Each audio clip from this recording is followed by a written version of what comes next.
খোরাসানের Bukhara নগরীতে জন্মগ্রহণ করে এক ফুটফুটে শিশু, যার নাম রাখা হয় মুহাম্মদ।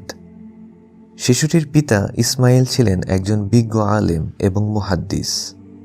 তার দাদার নাম ইব্রাহিম এবং দাদার পিতা মুগীরা। মুগীরা হলেন সেই ব্যক্তি যিনি সাহাবাদের জীবদ্দশায় ইসলাম গ্রহণ করেছিলেন। কাজেই শিশুটির পুরো নাম আবু আবদুল্লাহ মুহাম্মদ ইবনে ইসমাইল ইবনে ইব্রাহিম ইবনে মুগীরা। খোরাসান অঞ্চল বর্তমান সময়ের ইরান এবং আফগানিস্তান অধ্যুষিত এলাকা হওয়ায় মুহাম্মদ নামের ছোট্ট শিশুটির মাতৃভাষা পার্সিয়ান। তবে একই সাথে আরবি ভাষাতেও সে সমানভাবে পারদর্শী হয়ে ওঠে। মাত্র ৩ বছর বয়সে শিশুটি দৃষ্টিশক্তি হারিয়ে ফেলে এবং তার পিতাও ইন্তেকাল করে। শিশুটির মা ছিলেন অত্যন্ত আল্লাহ ভীরু। নেককার মহিলা হিসেবে তিনি সুখ্যাতি অর্জন করেন। ৩ বছর বয়সে যখন তার সন্তান দৃষ্টিশক্তি হারিয়ে ফেলে, তখন তিনি আরও দৃঢ় চিত্তে আল্লাহর ইবাদতে মশগুল হয়ে যান। রাতের পর রাত তিনি আল্লাহর ইবাদতে কাটিয়ে দেন। অনবরত দোয়া করতে থাকেন যেন আল্লাহ তার সন্তানের দৃষ্টিশক্তি ফিরিয়ে দেন। এরপর আল্লাহর তরফ থেকে একটি মিরাকেল ঘটে যায়। এক রাতে তিনি স্বপ্নে দেখেন ইব্রাহিম আলাইহিস সালাম তার কাছে এসে বলছেন, হে অমুক, তোমার দোয়ার কল্যাণে আল্লাহ সুবহানাহু ওয়া তাআলা তোমার সন্তানের দৃষ্টিশক্তি ফিরিয়ে দিয়েছেন। এই স্বপ্নটি দেখার সঙ্গে সঙ্গেই তিনি ঘুম থেকে জেগে ওঠেন। স্বপ্নটি সত্যি কিনা সেটি যাচাই করার জন্য তিনি দৌড়ে গিয়ে তার সন্তানের ঘুম ভাঙান এবং দেখতে পান তার সন্তান সত্যি সত্যি দৃষ্টিশক্তি ফিরে পেয়েছে। আল্লাহর বিশেষ রহমতপ্রাপ্ত সেই শিশুটি আর কেউ নন, তিনি হলেন ইমাম আল বুখারী রাহিমাহুল্লাহ। এই ঘটনা থেকেই বোঝা যায় ইমাম বুখারীর মাতা কত বড় আবিদা ছিলেন এবং একই সাথে সন্তানের প্রতি মায়ের দোয়ার গুরুত্ব অনুধাবন করা যায়। ইমাম আল বুখারীর পিতা মারা যাওয়ার সময় অনেক ধন সম্পদ রেখে যান, ফলে তাকে অর্থনৈতিক সংকটে পড়তে হয়নি। তার মাই শিক্ষা দীক্ষার সমস্ত ভার বহন করেন এবং এরই ফলশ্রুতিতে একজন জিনিয়াসের আত্মপ্রকাশ ঘটতে থাকে। তার স্মৃতিশক্তি ছিল অত্যন্ত প্রখর। মাত্র ৬ বছর বয়সেই তিনি কুরআন মুখস্থ করে ফেলেন। ১০ বছর বয়স থেকেই বুখারা নগরীর প্রসিদ্ধ ইমাম আদ-দাখিলী রহিমাহুল্লাহর কাছে তিনি হাদিস শিখতে শুরু করেন। একদিন ইমাম দাখিলী একটি হাদিস পাঠ করছিলেন আর ১১ বছর বয়সী আল বুখারী সেখানে বসেছিলেন। ইমাম দাখিলী হাদিসের বর্ণনাকারীদের নাম বলছিলেন, অর্থাৎ হাদিসের সনদ পাঠ করছিলেন। উল্লেখ্য, হাদিসের সনদে যে নামগুলো রয়েছে সেখানে সামান্য গরমিল থাকলে পুরো হাদিস অশুদ্ধ হয়ে যায়। ইমাম দাখিলী বলতে শুরু করলেন, حدثنا سفيان عن أبي الزبير عن إبراهيم। এইটুকু বলতেই ইমাম বুখারী বলে উঠলেন, শায়েখ, এখানে জুবাইর হবে, আবু জুবাইর নয়। আবু জুবাইরের সাথে ইব্রাহিমের কখনো সাক্ষাৎ হয়নি। ইমাম দাখিলী বললেন, সাক্ষাৎ না হলে হাদিসটি কিভাবে এলো? তুমি কি বলছো? তুমি কি জানো? এখানে আবু জুবাইরই হবে। ইমাম বুখারী আবারও বললেন, না শায়েখ, জুবাইর হবে, আবু জুবাইর নয়। আপনি দয়া করে আপনার হাদিসের নোটবুক চেক করুন। ১১ বছরের এক শিশু বারবার একই কথা বলে যাওয়ায় ইমাম দাখিলী একটু অসন্তুষ্টই হলেন। তিনি তার সংগ্রহশালায় গিয়ে নোটবুক থেকে খুঁজে খুঁজে হাদিসটি বের করলেন এবং আশ্চর্য হয়ে দেখলেন হাদিসের সনদে সত্যিই শুধুমাত্র জুবাইর উল্লেখ রয়েছে, আবু জুবাইর নয়। এরপর তিনি হাসতে হাসতে ঘর থেকে বের হয়ে এলেন এবং ছোট্ট বুখারীকে বললেন, হে আমার পুত্র, তুমি সত্যি বলেছ, তোমার ভবিষ্যৎ অত্যন্ত উজ্জ্বল। একদিন তুমি অনেক উচ্চ মাকামে পৌঁছাবে। ১৬ বছর বয়সে ইমাম বুখারী তার মা এবং ভাইয়ের সাথে হজ করতে যান। ওই সময়ে মুসলিমদের জন্য মক্কা ছিল ইন্টারন্যাশনাল ইউনিভার্সিটির মতো, কারণ সারা বিশ্ব থেকে বড় বড় সব মুহাদ্দিসরা মক্কায় উপস্থিত হতেন। যাতায়াত সহজসাধ্য না হওয়ায় অনেকটা সময় তারা সেখানে অতিবাহিত করতেন, ফলে মক্কায় জ্ঞান বিতরণের মেলা বসত। ১৬ বছর বয়সী ইমাম আল বুখারী মক্কার এই অবস্থা দেখে আশ্চর্যান্বিত হয়ে যান। নিজের জ্ঞান ভাণ্ডার সমৃদ্ধ করার জন্য তিনি ব্যাকুল হয়ে ওঠেন। তাই হজ শেষে মা এবং ভাইকে বললেন, তোমরা বুখারায় ফিরে যাও, আমি এখানেই থাকব। তার মা একথায় সম্মতি জানালেন এবং প্রাণ ভরে তাকে দোয়া করে বুখারায় ফিরে গেলেন। এরপর থেকে ইমাম আল বুখারী স্থায়ীভাবে আর কখনোই বুখারায় ফিরে যাননি। মক্কায় পৃথিবী বিখ্যাত আলেমদের সান্নিধ্যে থেকে হাদিস শিক্ষা গ্রহণ করতে থাকেন এবং মাত্র 18 বছর বয়সেই তিনি সর্বপ্রথম একটি পূর্ণাঙ্গ বই লিখে ফেলেন। বইটির প্রিন্টেড কপি বর্তমানে পাওয়া যায় এবং এটি মোটা মোটা বেশ কয়েকটি ভলিউমের একটি অ্যাডভান্সড বই। বইটির নাম ইলম আল রিজাল। বর্তমান যুগেও অনেক স্কলার এই বইটিকে প্রাইমারি রেফারেন্স বুক হিসেবে ব্যবহার করেন। এ থেকেই বোঝা যায় ইমাম আল বুখারী মাত্র 18 বছর বয়সে কি অসাধারণ পাণ্ডিত্য অর্জন করেছিলেন। হাদিস সংগ্রহের জন্য তিনি বিভিন্ন জায়গায় ভ্রমণ করেছেন। 20 বছর বয়সে তিনি বাগদাদে সফর করেন। সেই সময়ে বাগদাদে ইসলামের একজন বড় স্কলার অবস্থান করতেন। তিনি হলেন ইমাম আহমদ ইবনে হাম্বল রাহিমাহুল্লাহ। তার কাছ থেকেও ইমাম আল বুখারী শিক্ষা গ্রহণ করেন। পৃথিবীর অন্যতম সেরা মুহাদ্দিস আহমদ ইবনে হাম্বল বুখারী সম্পর্কে বলেন, আমি আমার জীবনে সমগ্র খোরাসান অঞ্চলে মুহাম্মদ ইবনে ইসমাইলের মতো আর কাউকেই দেখিনি। মাত্র 20 বছর বয়সী এক তরুণকে উদ্দেশ্য করে জগৎ বিখ্যাত স্কলার ইমাম আহমদ ইবনে হাম্বল এই মন্তব্য করেছিলেন। ইমাম আল বুখারীর ফটোগ্রাফিক মেমোরি ছিল। তিনি এই বিরল ক্ষমতার অধিকারী ছিলেন। যে হাদিসে তিনি একবার চোখ বুলাতেন সেটি আর কখনোই ভুলতেন না। যেই পৃষ্ঠা তিনি একবার দেখতেন সেটি মৃত্যুর আগ পর্যন্ত হুবহু তার মস্তিষ্কে রয়ে যেত। এটি যেহেতু একটি বিরল ঘটনা, তাই অনেকেই এই বিষয়টিকে গুজব বলে উড়িয়ে দিত। তৎকালীন সময়ের অনেক বড় বড় স্কলাররাও ফটোগ্রাফিক মেমোরির এই বিষয়টি সহজে বিশ্বাস করতে পারতেন না। এ কারণে ইমাম বুখারীকে জীবনে বহুবার জনসম্মুখে স্মৃতিশক্তির পরীক্ষা দিতে হয়েছে। একটি ঘটনা বহুলভাবে আলোচিত। তার বয়স 30-এর কোঠায় পৌঁছালে তিনি আবারও বাগদাদ ভ্রমণে আসেন। ততদিনে ইমাম আহমদ ইবনে হাম্বল ইন্তেকাল করেছেন এবং ইমাম বুখারীর নাম সারা বিশ্বে ছড়িয়ে পড়েছে। মাত্র 30 বছর বয়সে তিনি এত সুনাম এবং মান মর্যাদা অর্জন করেছিলেন যেটি কল্পনাই করা যায় না। বাগদাদের স্কলারগণ মনে করলেন এই লোককে মানুষ মনে হয় একটু বেশি সেলিব্রিটি বানিয়ে ফেলেছে, হয়তো জ্ঞানের তুলনায় তার নাম অত্যধিক ছড়িয়ে পড়েছে। কাজেই তার স্মৃতিশক্তি যাচাইয়ে তারা একটি টেস্ট করতে চাইলেন। ইমাম আল বুখারীও এতে সম্মতি জানালেন। বাগদাদের জাতীয় মসজিদে একটি পরীক্ষার আয়োজন করা হলো। স্থির করা হলো যে 10 জন স্কলার প্রত্যেকে 10টি করে সর্বমোট 100টি হাদিস বর্ণনা করবে, কিন্তু হাদিসের সনদ এবং মতন ওলটপালট করে দেয়া হবে।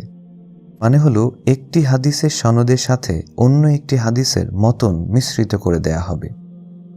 হাদিসটি অনেকটি এরকম হতে পারে, এ হতে বি এবং বি হতে সি কর্তৃক বর্ণিত রাসূল সাল্লাল্লাহু আলাইহি ওয়াসাল্লাম বলেছেন, নামাজ বেহেশতের চাবি। কিন্তু আসলে এ বি সি এই 3 জন ব্যক্তি এই হাদিসটি বর্ণনা করেনি, বরং অন্য 3 জন ব্যক্তি ই এফ জি এই হাদিসটি বর্ণনা করেছে। কাজে আপাত দৃষ্টিতে হাদিসটি ঠিক মনে হলেও সনদ এবং মতন পাল্টে দেয়ায় হাদিসটি অশুদ্ধ। আমাদের মতো সাধারণ মানুষদের কাছে হাদিসের মতনটুকুই গুরুত্বপূর্ণ, অর্থাৎ রাসূল সাল্লাল্লাহু আলাইহি ওয়াসাল্লাম বলেছেন নামাজ বেহেশতের চাবি, এই অংশটুকুই গুরুত্বপূর্ণ। কিন্তু যাদের মাধ্যমে এই হাদিসটি বর্ণিত হয়েছে সেই বর্ণনাকারীরাও স্কলারদের কাছে বিশেষ গুরুত্বপূর্ণ, কারণ বর্ণনাকারী যদি পাল্টে যায় তবে সেটিকে একটি নতুন হাদিস হিসেবে ধরা হয়।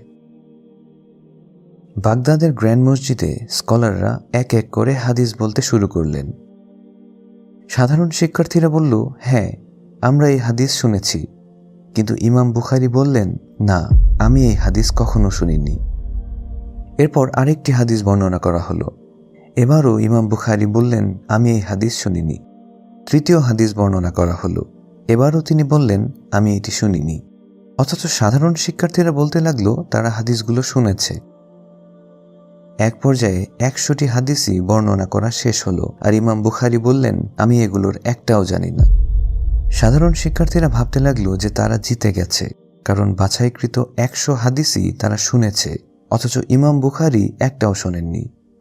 কাজেই তারা মনে মনে আনন্দিত হতে লাগল। এরপর ইমাম বুখারী জিজ্ঞেস করলেন, আপনাদের হাদিস বর্ণনা কি শেষ হয়েছে? স্কলাররা বললেন, হ্যাঁ, আমাদের হাদিস বর্ণনা শেষ। তিনি বললেন, তাহলে চলুন প্রথম হাদিসটিতে ফিরে যাওয়া যাক। প্রথম হাদিসে আপনারা বলেছেন এ হতে বি, বি হতে সি কর্তৃক বর্ণিত রাসূল সাল্লাল্লাহু আলাইহি ওয়াসাল্লাম বলেছেন নামাজ বেহেশতের চাবি। এটা ভুল। সঠিক হলো ই হতে এফ এবং এফ হতে জি কর্তৃক বর্ণিত রাসূল সাল্লাল্লাহু আলাইহি ওয়াসাল্লাম বলেছেন নামাজ বেহেশতের চাবি। একইভাবে তিনি দ্বিতীয় হাদিসটি শুদ্ধ করে দিলেন, এরপর তৃতীয় হাদিস শুদ্ধ করে দিলেন, এরপর চতুর্থ, এরপর পঞ্চম, এভাবে 100টি অশুদ্ধ হাদিসই তিনি শুদ্ধ করে দিলেন।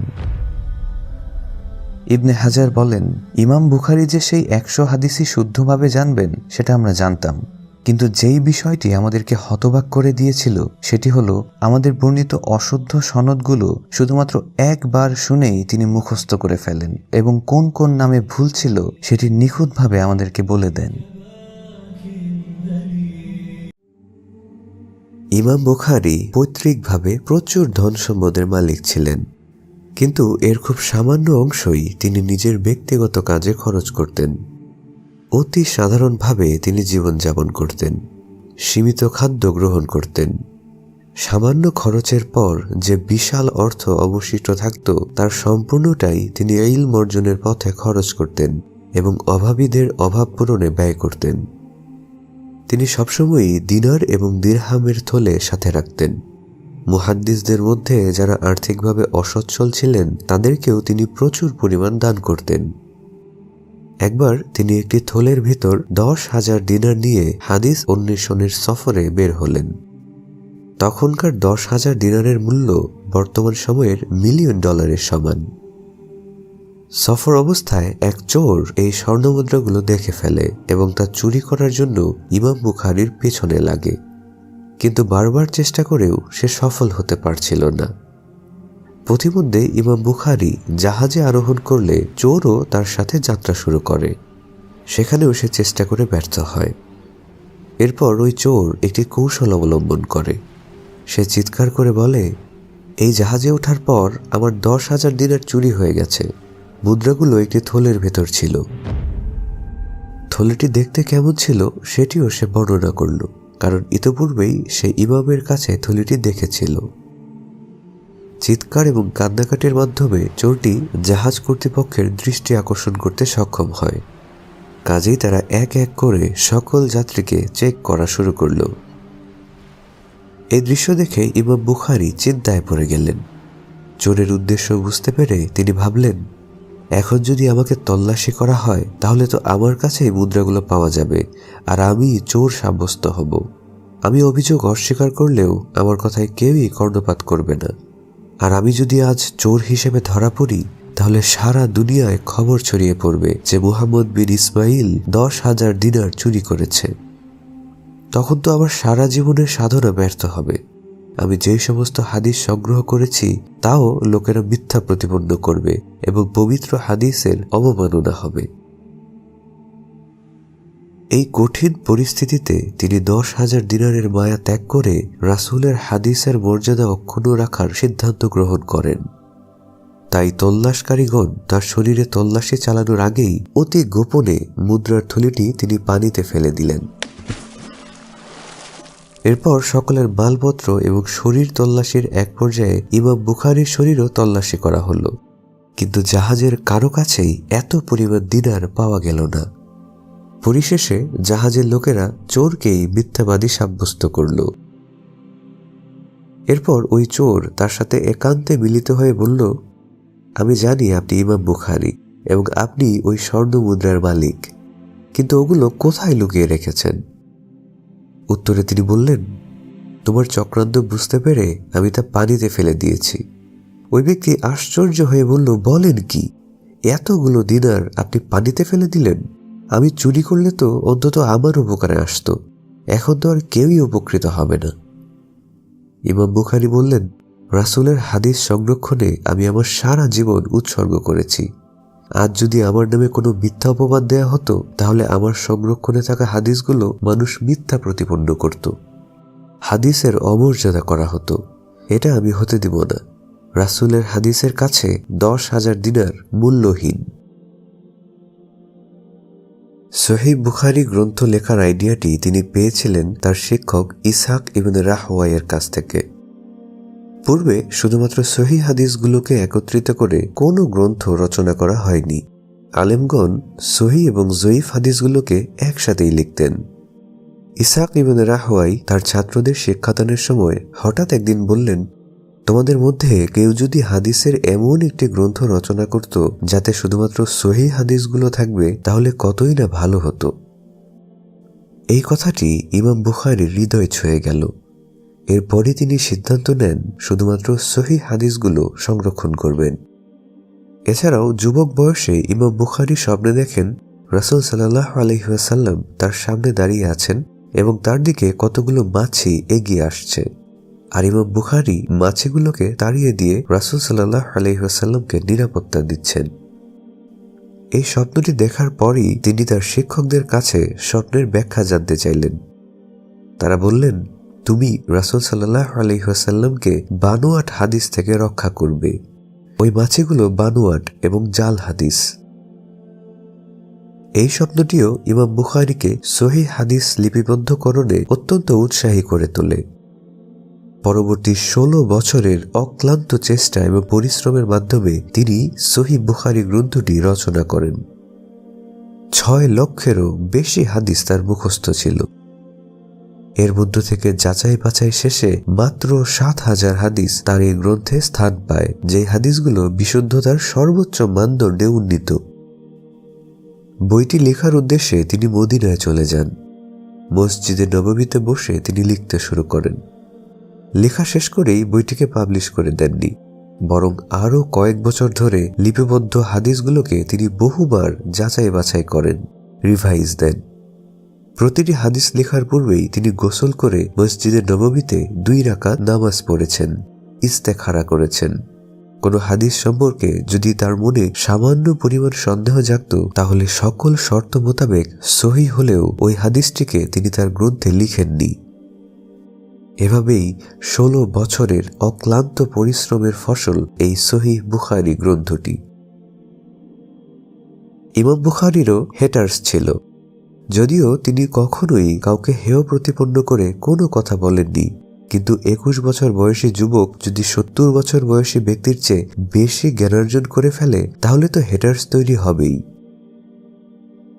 ইয়াহিয়া আজ-জুহালি নামে একজন মুহাদ্দিস ছিলেন। নিজ এলাকায় তিনি খুবই প্রসিদ্ধ ছিলেন। তার থেকেই ইমাম মুসলিম প্রাথমিকভাবে হাদিস শিক্ষা গ্রহণ করতেন।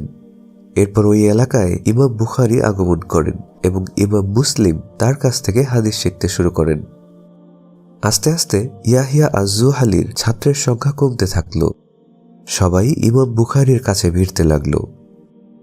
আজ-জুহালি এই অবস্থা সহ্য করতে পারলেন না। তিনি জেলাস হয়ে গেলেন।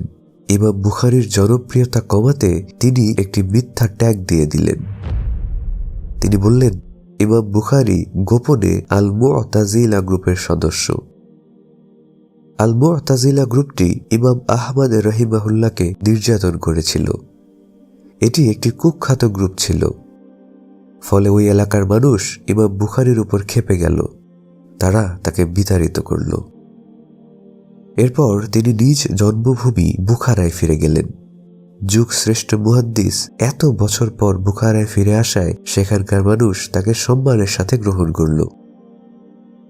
কিছুদিন পর বুখারার আমির নিজ সন্তানদেরকে সহিহ বুখারীর হাদিসগুলো পড়ানোর জন্য ইমামের কাছে প্রস্তাব করল।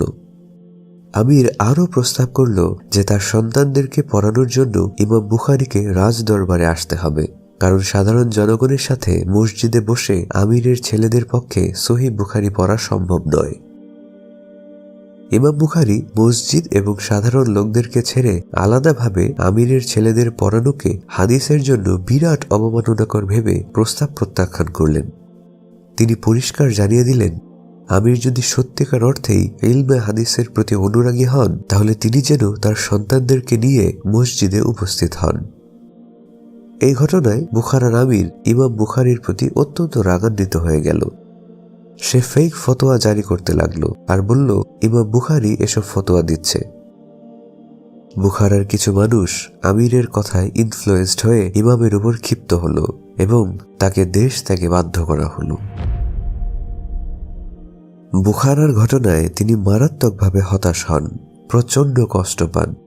বুখারা থেকে বের হওয়ার সময় তিনি আল্লাহর কাছে দোয়া করেন, হে আল্লাহ, যারা আমাকে অপমান করে বের করে দিয়েছে তুমি তাদেরকে এগুলো ফিরিয়ে দিও।